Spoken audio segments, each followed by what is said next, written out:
శ్రీ గురుభ్యో నమః. హరః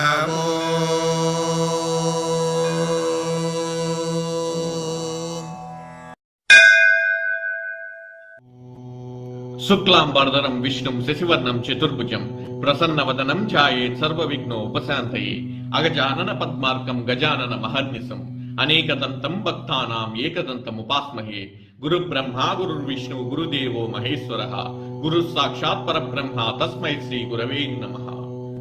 శ్రోతలకు నమస్కారం.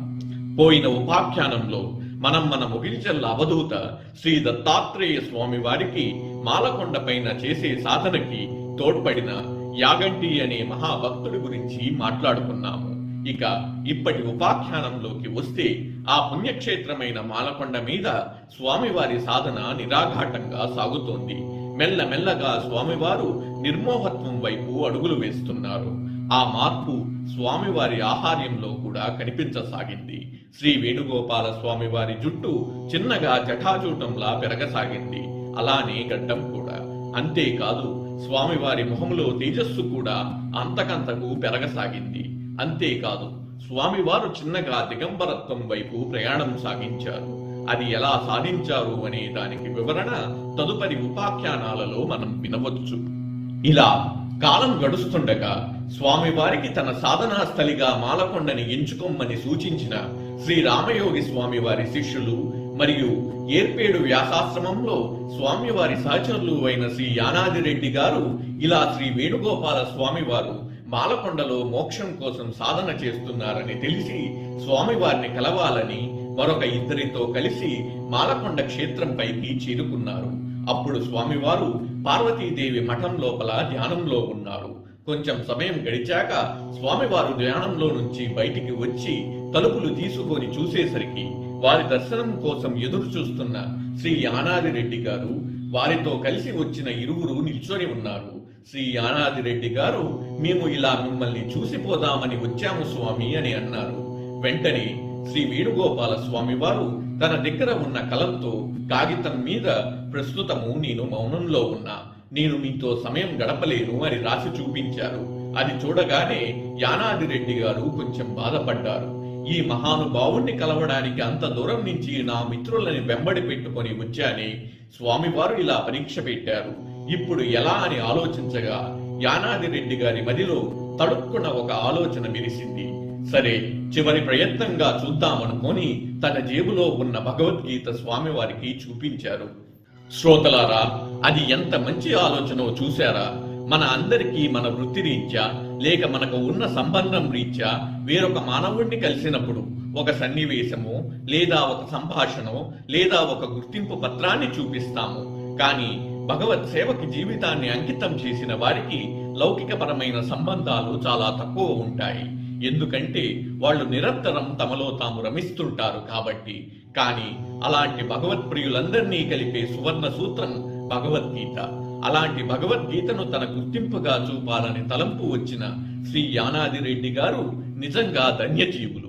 ఇక శ్రీ యానాదిరెడ్డి గారి దగ్గర భగవద్గీత చూసిన శ్రీ వేణుగోపాల స్వామి వారు వెంటనే యానాదిరెడ్డి గారితో మరియు వాళ్లతో వచ్చిన సహచరులతో తను సమయాన్ని గడుపుతానని చెప్పి వాళ్ళని ఉండమని చెప్పారు.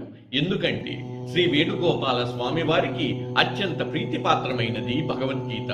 స్వామివారికి అందులో అన్ని అధ్యాయాలు హృదయస్థమే. అంతేకాదు దానిని ఎంతో రాగయుక్తంగా ఆలపించగలరు కూడా. కాబట్టి శ్రీ వేణుగోపాల స్వామి వారు యానాదిరెడ్డి గారిని వారితో వచ్చిన సహచరుల్ని కూడా తమతో పాటుగా శివాలయానికి తీసుకువెళ్లారు. ముందుగా భోజనం చెయ్యమని వాళ్ళకి స్వామివారి స్వయంగా వండిపెట్టి వడ్డించారు. ఆ తరువాత కొంచెం విశ్రాంతి తీసుకొని ఇక అందరూ కలిసి భగవద్గీతను పారాయణం మరియు దాని మీద సత్సంగము చేశారు. ఇక్కడ ఒక్క విషయం విన్నవిస్తాను, దానిని జాగ్రత్తగా మనసులో పెట్టుకోండి శ్రోతలారా. స్వామివారు మరియు యానాదిరెడ్డి గారు ఇంకా వారి సహచరులు ఉన్న ప్రదేశం శివాలయం. కాని వాళ్ళు పారాయణం మరియు సత్సంగం చేసింది శ్రీకృష్ణుల వారు ఉపదేశించిన భగవద్గీతను. శివుని ఆవాసం దగ్గర కేశవుని ఉపదేశం. ఇంకెక్కడ భేదం చెప్పండి ఆ శివకేశవులకి? ఎవరు శైవులు ఇంకా ఎవరు వైష్ణవులు? ఆధ్యాత్మికతలో మనం పైకి ప్రయాణం చేసే కొద్దీ ఆ భేదాలు కనుమరుగవుతాయి. మిగిలేది ఒక్క పరమాత్మ పరంజ్యోతి మాత్రమే.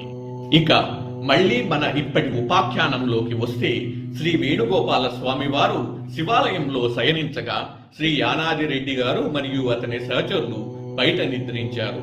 ఇక పొద్దున్నే లేచి స్వామివారితో కలిసి మళ్లీ సత్సంగంలో పాల్గొని శ్రీ వేణుగోపాల స్వామివారి దగ్గర సెలవు తీసుకొని శ్రీ యానాదిరెడ్డి గారు వారి సహచరులతో కలిసి తృప్తిగా వెనుదిరిగారు. ఇప్పుడు నేను చెప్పిన వృత్తాంతమంతా స్వయంగా శ్రీ యానాదిరెడ్డి గారు నాతో చెప్పినదే. అది కూడా ఎలా జరిగిందో తెలుసా శ్రోతలారా?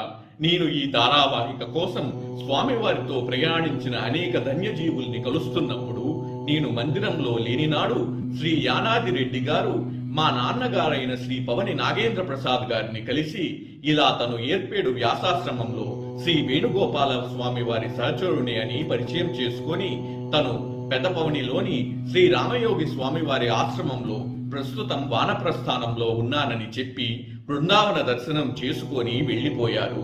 ఏర్పేడు వ్యాసాశ్రమంలో స్వామివారి వృత్తాంతం తెలుసుకోవాలనే కోరికతో ఇంకొక 2 రోజులలో నేను శ్రీ రామయోగి స్వామివారి ఆశ్రమానికి సమాయత్తమవుతున్న తరుణంలో ఒక శనివారం నాడు శ్రీ యానాదిరెడ్డి గారే స్వయంగా మందిరానికి నేను అక్కడ ఉండగానే వచ్చారు.